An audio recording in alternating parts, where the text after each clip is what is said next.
Yeah, hi everybody. I'm Elvin. I'm from SCS Digital Media Chapter. I'm the um, honorary secretary.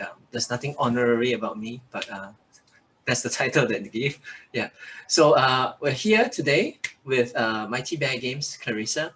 Um, Let me just do a quick info about what we will do first. All right. So during the session, okay, just a reminder to all viewers that this webinar will be recorded and that by participating in this webinar, you consent to the recording and its reproductions to be used for webcasts and all promotional purposes by the Singapore Computer Society and its representatives deemed fit for its use. Moreover, the event does not allow unauthorized recording by any third party. By attending the event, you agree not to record or digitize any part of this presentation. To ensure the smooth running of today's session, I would like to request for everyone to mute your mics, right? If you have any questions that you would like to ask when the speaker is sharing, please post them into the group chat. At the end of the session, we'll go into the group chat and answer the questions accordingly. Without further ado, let us give a warm welcome to Miss Clarissa Go, Head of Staff, Mighty Bear Games. Right, hi Clarissa. Yeah, hi. Yeah, okay, so okay, let me take off this and okay, I've actually got some questions to get us rolling. All right, maybe for Clarissa, quick introduction to yourself first. Uh, how did you get started working in the gaming industry? So Mighty Bear Games is a game company. Is it your first job in the N- industry? yeah, no, it's not my first job in the games industry. It's actually sorry. One quick thing. I'm actually chief of staff. Oh, So okay. slight Sorry. slight difference.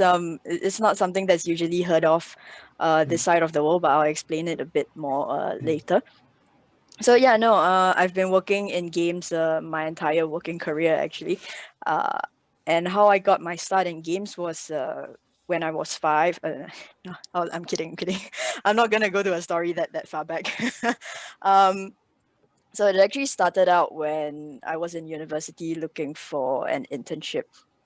mm, Uh, so it happened that at that time I was just browsing through Facebook and I saw one of my lecturers saying that, oh, we're looking for interns, things like that. And it just so happened that an alumni who was working in games replied and said, "Oh, I'm looking for interns too." And it was rather serendipitous actually. So I don't know. I guess because I was looking for an internship at that time, I clicked on his profile. I realized, oh, he was working in games, and at that time, I would say I didn't have any kind of experience working on game development. But I sent him a cold message anyway. I didn't know him at the time. I sent him a message, and very thankfully he replied. So to say, I kind of got really lucky on that front. Um, and the thing is, well, after that, that was my first foot in the door. I've always been a big fan of video games. That's for sure. I've been playing it all my life.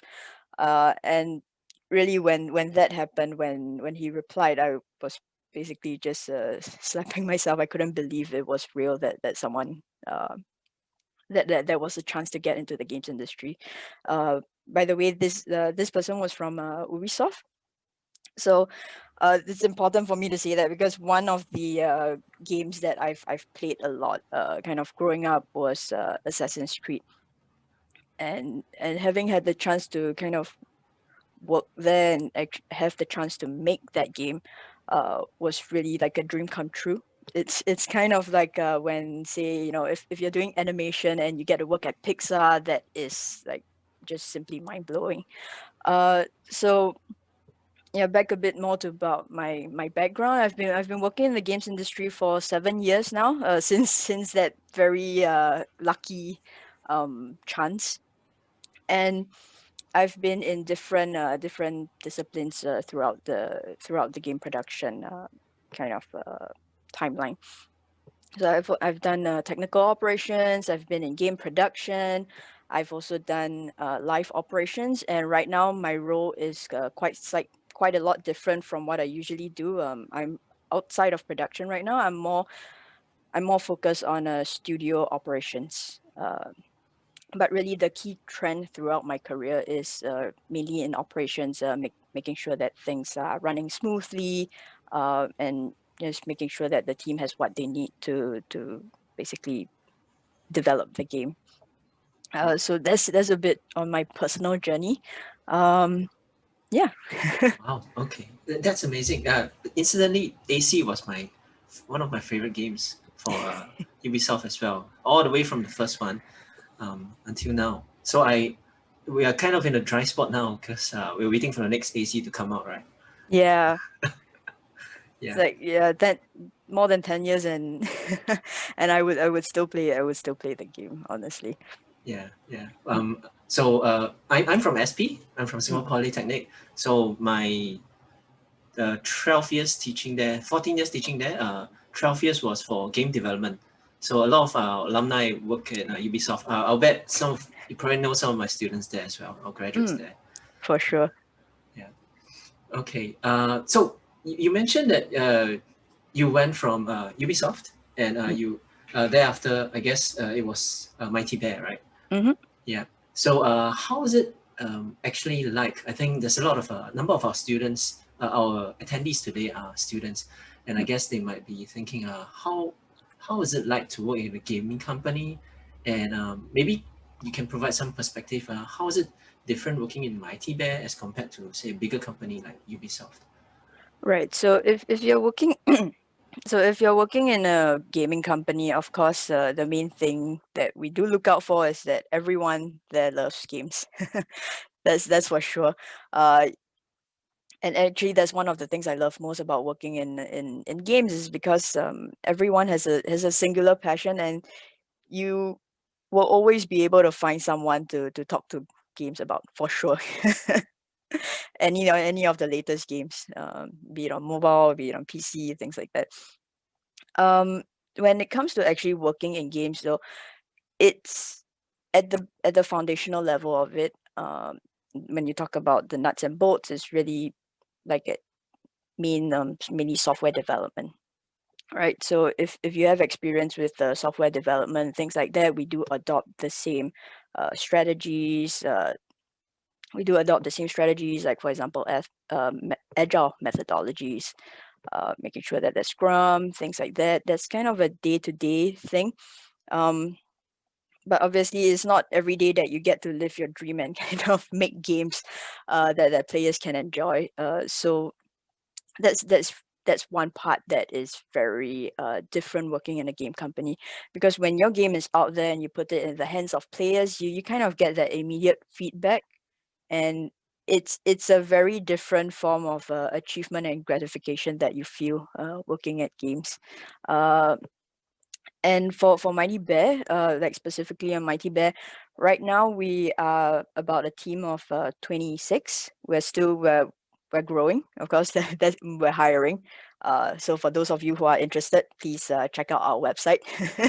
um, so working in a smaller studio versus say a large game company, I would say the main difference is that uh, you get to you get to see a much broader view, because there are a lot of different aspects that you're handling, all the way from game production, all the way from the conception of an idea to running the game live. So you kind of really get to see that full life cycle of a game. And uh, and for us specifically at Mighty Bear, what we're really looking for with our team members, and how we kind of try and work with our team members, is that we do have people who are more specialized in their areas of expertise, of course. Uh, but really, as a small team, it means having people be able to kind of jump in when we need help. So in this sense, they are generalists by nature. So it means that, say, if someone needs help with concepts, for example, there would be a second person that would be able to jump in, rather than just having a single person having a more singular focus on just that one thing. I would say that's the big difference from working in a big studio, which is that sometimes the roles, when you have so many people on a team, it could go up to the degree of like thousands and all that.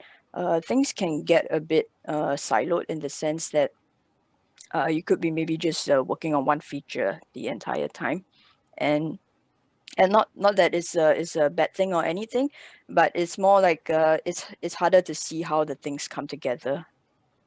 Yeah, so I would say that's the main difference. When it comes to like team culture and how Mighty Bear is different, for us, what we really look at is creating an as open an environment for the team as possible. So when we say open, it means that really when our core idea is to move fast. So moving fast means that we would also need to be able to kind of get on feedback quickly and to give it quickly. So it means that we really trust team members to say like, okay, if there's a piece of work that I put out there, I'm gonna expect feedback from it, and I'm gonna expect people to be giving their most giving their honest feedback. Because sometimes I guess if you're talking about having, I guess maybe more Asian cultures, is it gets a bit hard for it takes some time for people to get used to being more open with that feedback. But I think once people get into the groove of things, it helps us to move a lot faster as well. And the other thing is for those of you who the other thing is that we are very big on diversity. So right now our gender split is almost 50-50 for males and females. For those of you who, yeah, so for those of you who follow news on the games industry and all that, you will see that we kind of buck the trend here. And it's important for us to actually keep up the diversity, because we believe that not just in gender, of course, in race, religion, things like that. For us, the main thing is that if we are building games for a diverse group of players, then the developers should kind of reflect that diversity as well. Obviously, it doesn't make a lot of sense, say, if we have 5 guys building games for I don't know, 6-year-old girls, for example. It's always best to have people who can reflect uh, uh, the player base as well. Obviously, we don't have 6-year-olds working for us, but as much as possible, like have women in the team who can kind of provide the voice and also help us to understand what well, if certain things could be seen as toxic or inadvertently offensive, things like that. But really, what we want to do here is to make sure that we create games for people that people from all walks of life can enjoy. And yeah, it needs to reflect that it's a safe space that people can play. Yeah. All right. That's a good point actually, and I would like to just follow up on that, because you said that it's almost a 50-50 mix, right? Was that a natural, very organic occurrence, or did you guys actually say that, oh, we want to have this quota to have this mix, or was it something that the applicants came in and it just so happened that they were a good fit? That's a very good question, actually. So it's a few things. It's definitely not a quota that we're trying to reach. I would be careful about saying quotas, because it's not that we're hiring people for the sake of it. Mm. On the other front, it's also that, I guess, with the style of games that we're building as well, it does tend to attract more female applicants also. So in this case, it's really just down to whoever's the most qualified candidate, and it's just so happened that uh, they tend to be female. Not that not that males are not are not qualified, but it just so happened in the last few rounds that we've had, the candidate that stood out happens to be a lady. Mm. Yeah, but I think you're right. I think it's good to have that diversity as well, because then Mm. you have you actually reach different pockets of your market that you want to appeal to, correct? And you get the input in part Yep. of your team. Yeah. Yeah, and aside from that, we make games for a global audience. And even though we are only a team of about 26, we actually have about 8 different nationalities on the team. Wow. Yeah, so whenever we have to do kind of localization for different languages, we kind of got it all set. Nice, nice. Okay. Okay. Maybe I maybe jump over to Q&A for a while, because Sure. there are actually two questions there which are similar. So maybe we'll answer these two first. Uh, One of the question is asking, will you be hiring fresh graduates? The other way of asking it is this other person is asking, Manlei is Hui Manlei is asking, do I need working experience to apply to my TBA? So if it's for fresh graduates, then obviously working experience is not necessary. But obviously some experience with games, having an understanding of game development would always help. That would be the quick answer.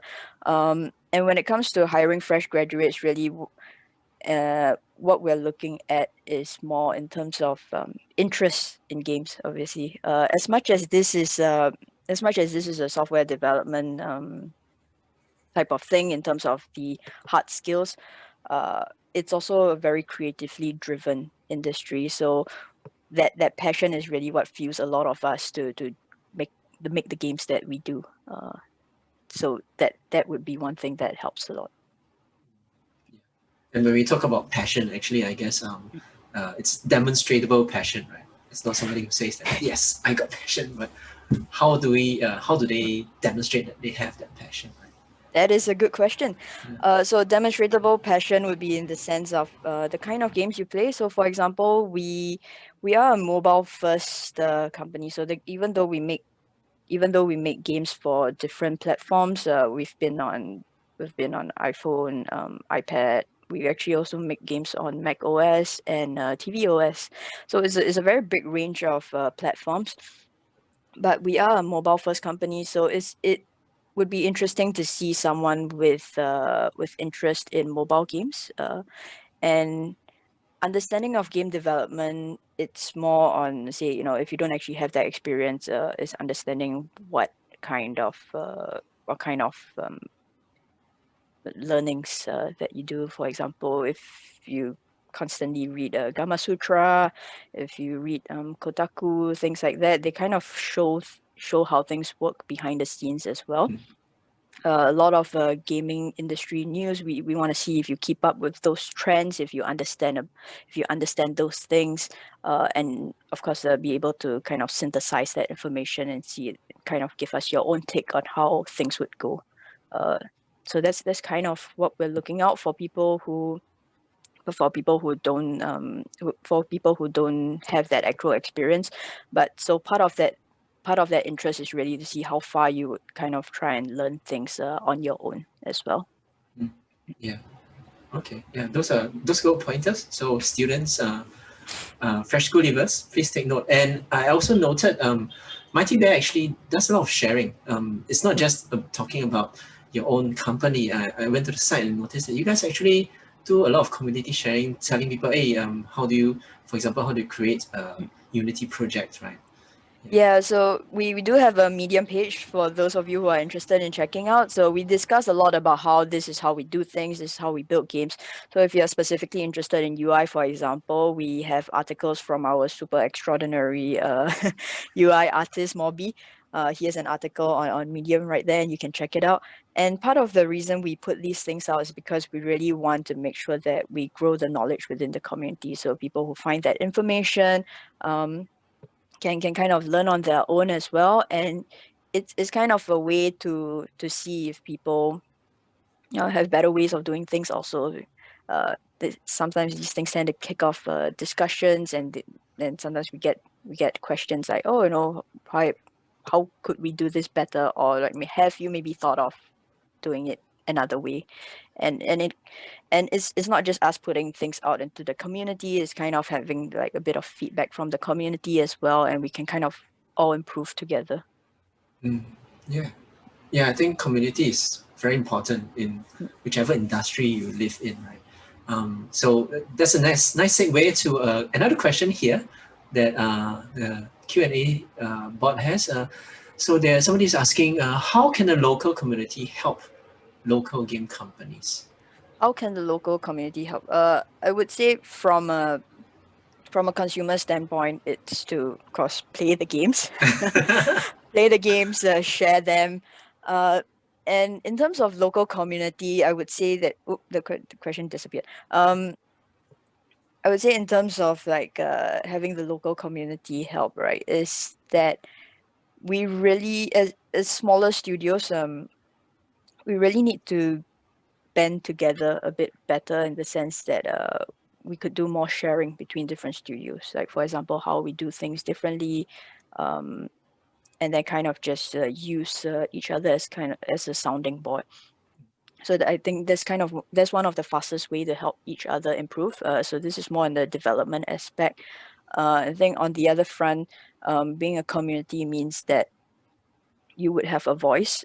So that would help in speaking with, say, institutions, government bodies, to really to kind of air those concerns and find a way to work with different institutions to build up the industry and kind of and have the and communicate those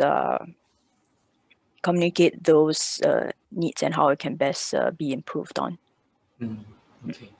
Clarissa, just Mm. to clarify, so when you say institutions, do you mean Mm-mm. by educational institutions or more about government agencies or even non-profit bodies? So it is multiple fronts actually. One would be working on the education side, right? Because making sure that students have the right skill sets and knowledge coming in will obviously help to accelerate the growth of the industry locally as a whole. And then having a community, speaking with government bodies and things like that, it shows it will help to get us government support to help grow the industry also. So for example, IMDA does a great job of working with games companies. Uh, the Pixel building is hosted by them. So, you know, companies have a chance to kind of grow out of there. We've also grown out of the Pixel building. Unfortunately, Oh, we had too many people, so we had to move to a new office. that's a We good kind of problem. outgrew them. Yes. So yeah, hopefully we can help more studios kind of grow into their own as well. Okay. Speaking of growth, Mm-mm. and when we're talking about hiring, so I've got two questions here which are similar. So Justin is asking about actually learning attachments, which I think is internship, which similar to what Huiman Lei is asking. Do you have internships or attachment programs available? Yeah, we do have internship programs available. So all of it is posted on our Mighty Bear Games website, which you see which you see right up there. Right up there. Trying to point it. It's the virtual background. It's right up there. So when it comes to preparing for internships, I can go a bit more specifically, say into engineering or into art, for example. If we're talking about demonstratable passion, things like that, having a portfolio helps. So for example, if you're an engineer, it would be good to have an example of maybe a game that you built, uh, and then kind of walk us through how you build it, how you think, things like that. Say for artists, it will be good to see your portfolio, of course, see the kind of works that you have, and again, like just kind of talking through your creative process, understanding how you work. For us in general, our work is more stylistic for like on the art side. So things that are a bit more stylistic always catches portfolios that have more of that quality will always catch our eye. Mm, okay. Yeah, so students, school leavers, all right, so check out Mighty Bear's Bear Games site, all right, for the postings. So maybe linking to that as well, right? What are the areas that you are actively hiring for? Um, Engineers, artists, which is there one area that you find that, hey, we want to hire, but we can't seem to find enough talent? Yeah. I have good news. We are hiring across the board. Nice. So we're looking for designers, we're looking for artists, we're looking for engineers. For us, the main thing really, it's you hear me talking a lot about portfolio and demonstratable passion. Um, for us, honestly, the number of years of experience is not as important as the work done. So if even if you're relatively young, really we welcome anyone to apply. And as long as like if you have a strong portfolio and you've kind of gone through a few game cycles, those are always big plus points to us. So it's not like we need a fixed number of years of experience to get to a certain level, but we do put there as kind of a rough indication to get so that people have an understanding of what's required. Mm. All right. Thanks for that. Okay, another question, I guess, on jobs as well. So there's Rong Yi is asking about what role do data people play in Mighty Bear Games? With with big data analytics, that's in the forefront of news nowadays. And what is their work like for data people? I love that question because I think for smaller studios, I think sometimes we get sometimes people have the impression that we are more on the whole fully like on creative and not so much in looking into data, things like that. That's the thing, we are very big on data. I would say that we are not so much data driven, but data informed. So whenever we have an idea, we are going to check it against what the data is telling us, like the game that we put out there, uh, to understand what our consumer needs are. So if anything, the data is the one that will kind of guide us through our decisions. And it may be at some point of time that we choose to do something different, but that's kind of us testing out. It's kind of us trying something new to see if it will say increase the number of players, increase the engagement, things like that.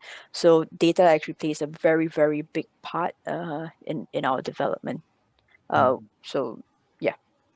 Awesome, awesome. I like the term you use there, data informed, because I guess it means that everybody is exercising it and everybody is using it. It doesn't rest with some specialists. Everybody is spread across, right?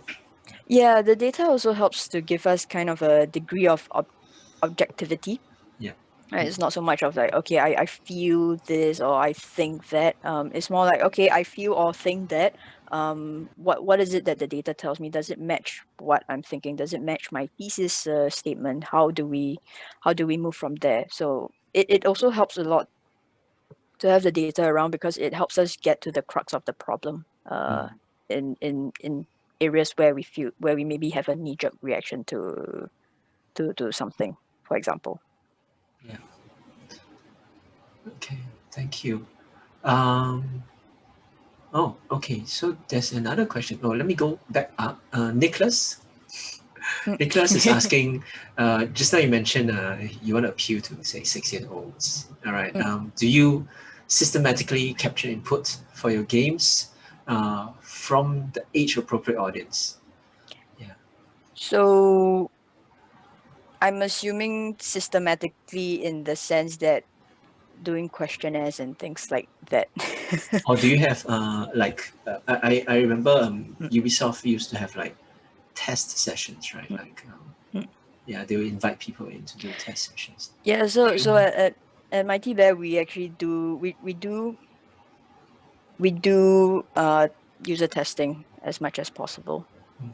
So if it does include if it does happen to include say 6-year-olds, but in this case not so much 6-year-olds, our games are kind of made for about the early teens all the way up. But of course, it's a style that kids find interesting as well. We have a good mix of players. So we do put a notice out there and say that, if anyone's interested to join a play test, we do have the focus testing with players. Unfortunately, with COVID-19, it's a bit harder to do right now, so we're kind of exploring other options as well. Yeah. But uh where possible, we try and validate with the actual player as much as possible. Okay.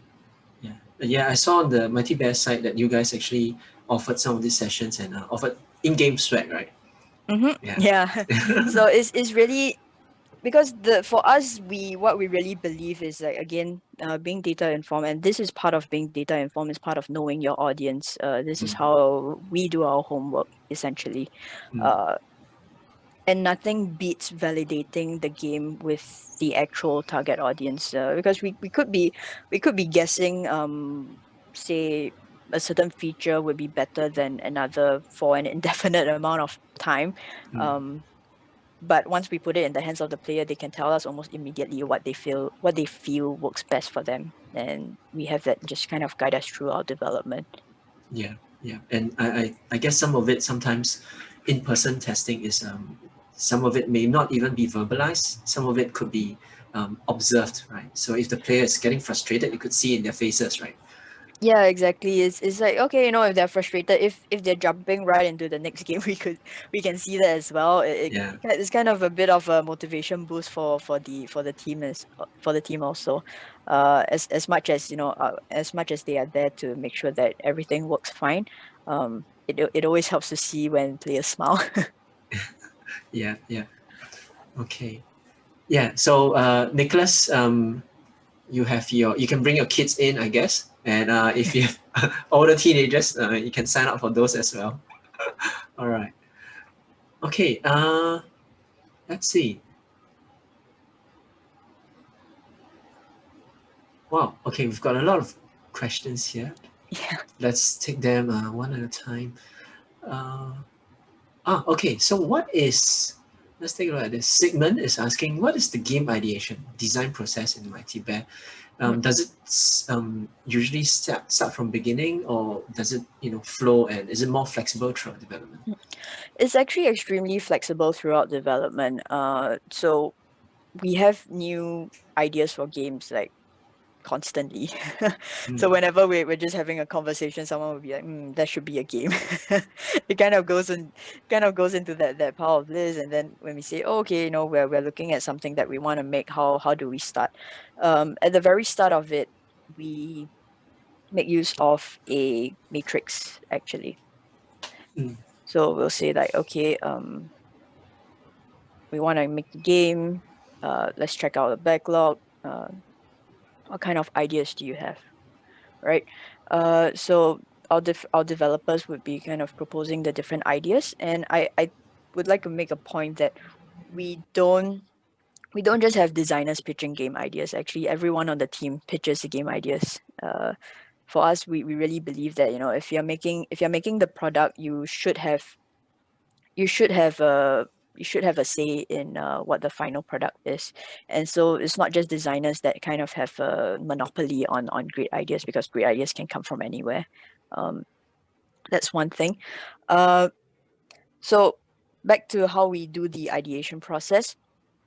It may just be people have favorite games that they like. They're looking to do something similar, or they think this is where, like, tweaks can happen, or we can do it in our own style. So they pitch that idea, and so you have maybe like 4 or 5 ideas out there. What we do is that we put into a matrix, and we kind of weigh it against certain factors, like, how relevant would this kind of game be to an audience. Um, how how feasible would it be to achieve, technically, things like that. How enthusiastic the team is about building it. Has the team built something like this before? And then just a rough idea of the scope, and we do a scoring system based on mm, it. We score those factors, and kind of based on that score, again, we're data informed about it. Based on that score, we use it to inform our decision on which game that we then make. So it may just be that some of our developers, they like say Archer, right? And we're looking to make a similar game, but maybe the audience for this kind of game is not too suitable. Maybe it's again, if we're making games for 6-year-olds, maybe a bit complicated. Or say if we're making say more core games would not be as suitable for younger audiences, things like that. Okay, Yeah. so it sounds like it's a very organic process, but there is a scaffolding of the very objective evaluation using the matrix, right? Yeah, it also helps the team to understand like how the kind of games we want to build as a company, a certain direction that we're looking for. And also at the same time, it again, the objectivity portion is the one that helps us to see like, oh, okay, actually the fit, once you do that scoring, that exercise is not so much about putting the numbers into the scoring. Actually, it's really the exercise of doing it that gets people to really think about, okay, does my idea really is something that fits what we're looking for. And in that process, it helps us to align ourselves better with the audience that we're building the games for also. Okay, so I'm curious. How often do the founders step in? Do the chief step in? Like Papa Bear, Simon Davis, does he step in and can he veto and say that no? Yeah, I know the data says this. I know the matrix says this. Does he step in and say no? I think that we should really do this, or does he say no? I don't think we should do this at all. Well, actually, the founders are the ones that are the most data informed. So they are the ones who are driving the team to be more data informed, to really look at the numbers and just tell us like to inform us about how we should be making our decisions. So there is almost no instance where we actually veto where they would actually veto something, uh, because it flies in the face of because it's not something that they like. But the main thing is always making sure that again is unless we're testing something different and we're trying to gather data on it, uh, we wouldn't usually do those kind of vetoes, because again it's based on what we do is making sure that the team has a voice on these kinds of things as well. Yeah, so it sounds like you trust the process, right? You already have a process in place, and you trust that process. Mm-hmm. Yeah. Okay. Um, all right. Let's take a look at Hubert. Hubert Lau is asking, outside of software, all right, coding, art design roles, this is the more traditional game roles. Does multiplayer games and in general the games industry in Singapore have specific positions for non-technical skill sets? For example, game theory, writers, user research, data analysis. Yeah, of course. Of course. Yeah, I think especially when you're talking about games industry, uh the first thing you would think of is development, right? But actually a lot of the different roles that goes towards supporting the development of a game and kind of running it has a lot to do with exactly those roles, having writers, doing user research, doing data analysis, things like that. I wouldn't exactly say that it's non-technical skill sets, because each of these disciplines are technical, have their own technical skills. Um, but they're not as directly involved in development. But actually, I should probably change that. They are actually more directly they actually are quite directly involved in development. um, so it's really how we shape those games, things like that. Singapore games industry, it depends, I guess. If you're a smaller studio, you're kind of looking to do a bit of everything. Uh, sometimes it's more on working with specific people at different points of time. So if you're talking about those roles, some are required at the earlier stages. If you're talking about user research and data analysis, that one is something that we require all the time. For us specifically at Mighty Bear, because we do run live operations, things like that. What we're really looking at is how players respond to our game and how we can improve that as quickly as possible.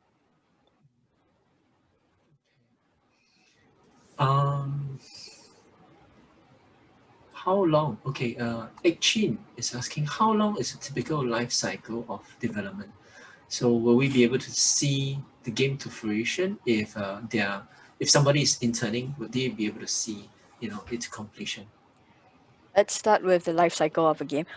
So for us, we believe that having a 6 months life cycle is important. We generally fix it to 6 months. Obviously, if the game has a larger scope, we adjust accordingly. But we do kind of put that as a default. For example, Battle Royale was built in 6 months, Nice. and we built it for 4 different platforms. 4, yeah. So for us, we believe that having the more strict timeline helps us to kind of forces us to refine our ideas to be more strict with what we feel is important, and it really gives us that laser focus to see that, okay, this is the minimum awesome product that we're building. I think a lot of people hear minimum viable product. For us, it's the minimum awesome product. Like, so how can we reinforce and build the core to be as strong as it is, that players would enjoy, that players will like and come back to. So that's the key part of it, having a 6 months period. So I would say the internship kind of depends on how long you're looking to work with us. Depending on that timeline, you will get to see it come to fruition. Mm, mm. Yeah, I think most IHLs, polys, I think it's about 5.5 months, Yeah. and give and take, plus maybe some additional extensions after the official internship period. They should be able to meet the 6 months period. But of course, whether it fits nicely into that 6 months window is another thing. Yeah, Yeah. so it really depends on the timing. And for larger scope games, obviously we can't force it into a 6 month timing. That would be a bit crazy for the team. Mm, So those would take a bit longer. But if say you're with us for an internship for 3 to 6 months, you will be able to see a good chunk of the production. yeah. Mm, nice. Okay. Um, how can all right? Okay, this actually goes back. You mentioned about portfolio, but how do designers stand out to you? I think you mentioned earlier about the art style, etc. So what else can they put inside their portfolio to stand out?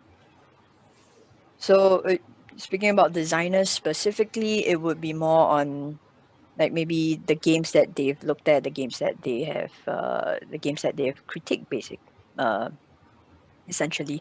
So if you don't really have that experience, kind of trying creating a game on paper that works as well. Uh, it's really understanding how you think again, as a designer, what you think is Mm, important, and kind of be able to walk us through your thought process when creating a game. Obviously, there are many different aspects of design. So, if you're interested in systems design, we want to see how you design a system.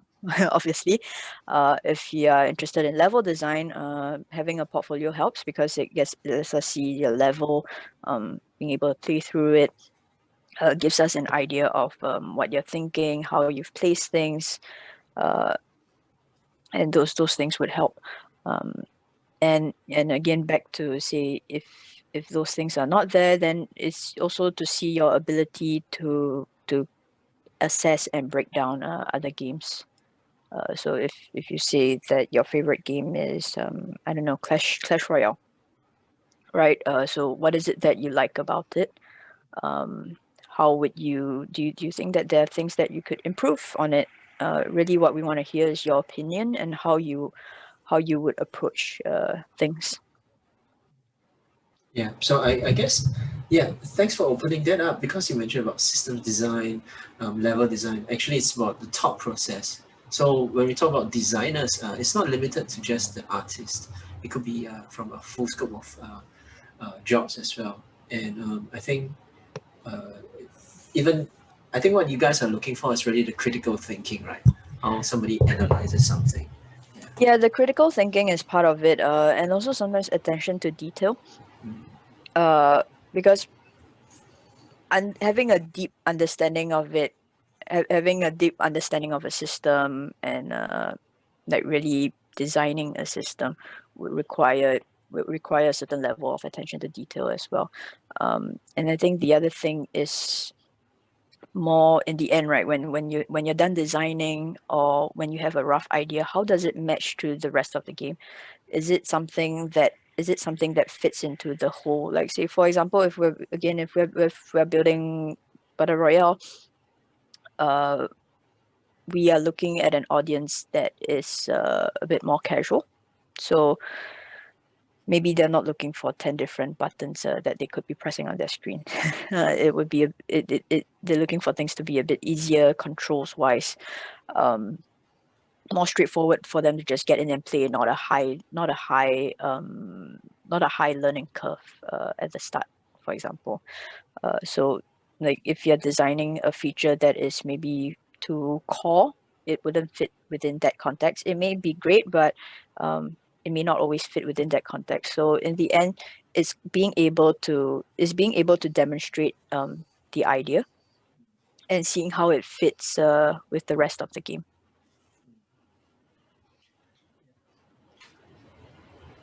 Okay. Okay. Sigmund has an interesting question. So if somebody is interested in game development, by that I think he means about programming, game development and art, but not sure which to apply for. How does somebody pick what to apply for? How does somebody pick what to apply? So I would say, so personally, I would go for the one that I'm stronger at. Okay. So play on the strengths, right? Yeah, but for Sigmund, I guess for you, I don't know exactly what your skill sets are, but obviously, if there's something that you have greater interest in, that would play a big part as well. Yeah. Actually, okay, maybe something rounding back to yourself, okay, and maybe rounding back to Mighty Bear environment itself. How would you describe the life of somebody working in Mighty Bear? Every day. How do you start off the day and how do you end off the day? It's great. Well, so right now the team is working from home, but even if we are in the studio, what we usually do is to start off with a morning stand-up. So it's a good way for us to catch up on the updates from the day before. And since we are running and since Battle Royale is live, it's really for us to see like, okay, if there are any important issues for us to get on, things that are happening in life for us to tackle, and if not, if there is, we kind of respond to players. We work with developers to find a solution, and then we go from there. Aside from that, obviously we're still pushing content out for the game. Then is to make sure that we're still on track, basically. So that would be the start of the day. The start of the day is really more to initiate or act as a starter for the conversations that we'll be having throughout the rest of the day. So each of the disciplines will have something that is slightly different, obviously. So if you're talking about the designers, after that they also do a bit of player support. So what they're there to do is to assess like, okay, how do we respond to players? What is it that we need to tweak in our game? And then after that, put that back into the feedback loop and see how we can improve on feedback and all the metrics that we have. So when you talk about, say, engineers, maybe it's more of a technical issue in life. Do we have a straightforward fix for it? What is the root of the issue? It's kind of digging in there, and then on the artist side, it's more about what is the content for, say, the next round that we're looking at, how we can best support the team, what is it that we need, what kind of support that we need from, say, the engineers, for example. Okay. So rounding back, you mentioned stand-up meetings. So I guess this means that you guys do a lot of you practice Scrum, correct? And stand-up meetings actually allow you guys to update each other. It sounds like you guys update each other very frequently. Yep. And one of the things I was curious, so you mentioned that you guys are working from home now. Was Mighty Bear, how was the work affected? Were you guys deeply affected during the COVID-19, especially during the circuit breaker? So at the start, of course, it did take us some time to adapt, but it was more in terms of like communicating within the team. Obviously, when everyone's at the same physical location, it's much easier when you can just go up to someone to ask a question. Things move a bit faster on that front. But when we move towards remote work, honestly, it was fairly smooth. We've been very lucky on that front because most of our tools and systems are kind of online ready. So for us, the big thing was adapting to the new way of working. And there's always, I think, generally, if you read about people working from home, doing remote work, it's easy to end up being siloed. So what we do instead is well, communicate as much as we can. We have our Slack channel, so we make sure that the topics that and the channels are open to everyone actually. So it means that, if they want to catch up on a certain topic, they can always visit that channel. If they have a questions, we encourage people to post on the group channels as much as possible, so that anyone who's looking at it can jump on it and help them as quickly as possible. Nice, nice. Speaking of posting problems, etc., on different channels, there's a question here. All right, this asking, are engineers usually involved or even allowed to be involved in designing the games? Of course, 100%. Again, we don't believe that only designers have a monopoly on good ideas. Really, the good idea comes from everywhere, and everyone contributes towards building the game. So they really should have a say in how that in how it's being built. So when it comes to designing games, it's not just engineers, right? Artists, anyone else on the team can give the feedback on that, and it's really important for us that they do. We do actually call out people who have been a bit quiet. Sometimes they may be a bit shy to do so, especially if they're new. But what we want to make sure is that everyone is heard. Speaking of everybody's voices, there's another question here. Is there room for creative input from the interns? Of course. Again, everyone. When we say everyone, we literally mean everyone. All right, thanks. In fact, I guess maybe the interns, it's fresh eyes, right? Get fresh Yeah, input it's as fresh well. eyes. And it's fresh eyes, and I would say more natively, more natively on trend. It just happens when you're younger as well. Mm-mm-mm. Yeah, uh, yeah. So sometimes I have four nephews. Sometimes I just ask them like, okay, what do you think about this game? It's very anecdotal sometimes, yeah. but it gives me an idea of, okay, what they're looking at or what their friends are looking at. And then it could build towards something. You never really know. Yeah, interesting. Yeah, I have two daughters, and they are the ones I can see them playing Among Us all the time, and the way that they suddenly get they hop on the trends very easily, and they just stop and they start to play it, and you can see their their knowledge is really amazing. Yeah, exactly. So speaking of trends, there's another question here. Uh, for prospective interns, I guess for prospective hires, how crucial it is to have that knowledge of current trends in the game industry. Do you expect them to come prepared, or are they able to pick it up? I guess with trends, Mm. there are two parts. One is the game side, what are the hottest games now, and the other side is development tools, practices, etc. Mm. So I would say that is an important component when we're considering our applicants across the board at different at different seniority levels. So it doesn't matter if you're an intern or if you're someone who's super senior. What we want to see is a certain level of interest with games as a business and on the development end, as you mentioned. What we want to see is the effort that is put into that kind of it gives us a better indication of your interest as well. Because say if you're interested in mobile games, then the next step is to kind of understand, okay, so how are you keeping up with those trends? Do you know where the you don't have to be right on top of trends, like, you know, you say if Among Us got big yesterday, you don't need to know it by today. But maybe in the short term to know that, okay, you know, it's a big game. Why do people like it? A lot of it is I would say kind of investigative work, right? Trying to understand, okay, how is it that this game is successful? What is it that makes it successful? And these are things. This is really the synthesis that we're looking for.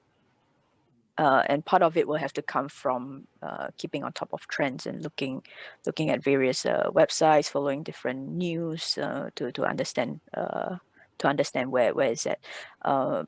In this case, in this respect, we're not very different from other industries. So, for example, if you're making, if you're an IT, if you're an IT infrastructure, for example, people would expect you to understand what the latest trends are. Also, say, you know, if you're using AWS or if you're using Google Cloud Platform, it's important to know where the big players are at, and how what you're doing kind of fits within that context. Yeah, I guess essentially it's about having a curious mind and trying to find out what's the best things and find out what is the reasons for other people's success, right? So maybe you can learn, even if you don't emulate or you don't follow, right, you should learn from what best practices they are having, right? Yeah, exactly. So it's also like it's not just what people are good at doing, but it's also understanding what you would be good at doing. Say if there are other areas that other companies don't do so well, it could also it could also be presented as an opportunity for you to kind of grow in that area also. Okay. Coming back to games, I guess this is very subjective, but what is the most important component in a game? What is the most This is gonna be hard to answer. It's It very sounds open. Yes, it sounds cheesy, but it depends. It depends. What is the most important component? Honestly, I would be hard pressed to find the most important component within a game. But I will say that the team is the most important. Because without a good team and a team that is on board with what they're making, being motivated with what they're making, uh, you could make any game and it wouldn't be great, honestly. Yeah, Honestly, yeah, right? For us and for us at Mighty Bear, it's really about the people making the games more than uh more than what it is that we're making. Uh, yeah. I guess that's the secret sauce, catching lightning in a bottle. As sometimes, you know, if you look at different games, they have different reasons for success. AC is successful for different reasons, and if you look at Among Us, when I first saw it, when I first heard about it, I think I heard about it first before I even saw it. I heard about it so much that I was curious. I was like, what is this? And when I saw it, it kind of shocked me a little bit. It's a 2D game, but so many people are crazy about it. And if the argument is for 3D, you look at this, it goes back, you know, to 2D. Very simple game mechanics. Yeah. And yeah, so And yeah, sometimes it doesn't need to be something that's overly complicated. The easiest things are the ones that a big group of people would kind of would take towards easily yeah, also. correct. And like when I heard about Among Us, the first thing I thought of was like, oh, it's murderer. Yes, correct. Yeah, Murderer. Then my daughter was playing Wolves. Yeah, so it's something very similar, but it's Yeah. evolved, Yeah, correct, so over the I mean, years. it's when I played Murderer, it wasn't video games. It's basically sitting in a circle and Yeah, and exactly. like doing exactly that, right? But they've managed to translate it into something that people the world over can play, and it's kind of that kind of progression that's important. Yeah, yeah, yeah. My daughter was just 6 months before this. My daughter was just playing Wolves, Murderer with her friends. Then Yeah. they upgraded to a mobile game called Werewolves. Then next thing you know, Among Us came out. Yeah. Yeah, it's interesting how things pan out. Um, okay, maybe we're down to our last 4 minutes. Uh, maybe we look at there's a question. Uh, I'm curious as well. How do this is kind of like a hit rate. How do local graduates fare? All right, in terms of when they apply for jobs, do they are there a lot of people who really come very well prepared, or do they actually do their research, or do you get folks who come in and say, I have no idea what I'm applying for? Yeah, how do fresh graduates fare? So definitely not. We don't really get people who say that I have no idea what I'm applying for, for sure. Um, I think it has to do with a bit more on understanding where they could find that information from. And to that, for those who are listening, you can find it on our Medium page. Mm, uh, I would say they so graduates are fairly new, so what we're really looking out for is a bit of sometimes they need to brush up a bit on their interviewing skills also. So in that sense it's really more on understanding what you're trying to communicate. Don't be afraid to be honest with your answers, really, because we know you don't have a lot of experience. What we really want to see is how you think and how you would approach things. So if there is a clear line of thought that aligns with how we build things and how we collaborate, uh, it's always the thing that we look out for when we look for new team members. Uh, and I would say the important part is understanding if again is to understand the level of interest, right, and how motivated you are to apply for a job. So in this sense, our key indicators is kind of how much homework you've done on the subject matter. mm, Because when it comes to actually working with us, we do the same as well.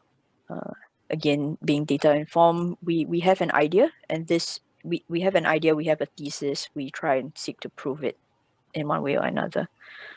Of course, it doesn't mean that you need to specifically have a thesis when you're applying for the job, but it's also kind of it's also to understand like your work, where you're coming from, how you design something, why you do it in this way, uh, and that would always help. okay. All right. I think that is pretty much all the time we have. Maybe to round it off, one last question. Well, usually when during normal times, our DM chapter is the one that does a lot of office visits, and I tell you, all these visits are usually sold out. Leading our secretary, she would put up today and the next day or the day after, all our seats will be filled. So sometimes it's within the first 2 hours. Oh, yeah. So we've had first 2 hours even to wiped out. Nobody using bots, I believe. Yeah, Oh, it'd but be cool if people were using bots also. It means that these things are really popular. yeah, but yeah, I think if when the situation opens up, we'd like to visit Mighty Bear office if allowed. Where is Mighty Bear Games office? We are located at One North, actually. So very close by to a few other games companies. Battle Brew is also there. Yeah, right now everyone is working from home, so if anyone visited though, there wouldn't be anyone there. So guys, don't stock Mighty Bear games yet. Nobody's in the office. Yeah. So when it opens up, we'll be sure to ask Mighty Bear for a visit. Yeah. All right.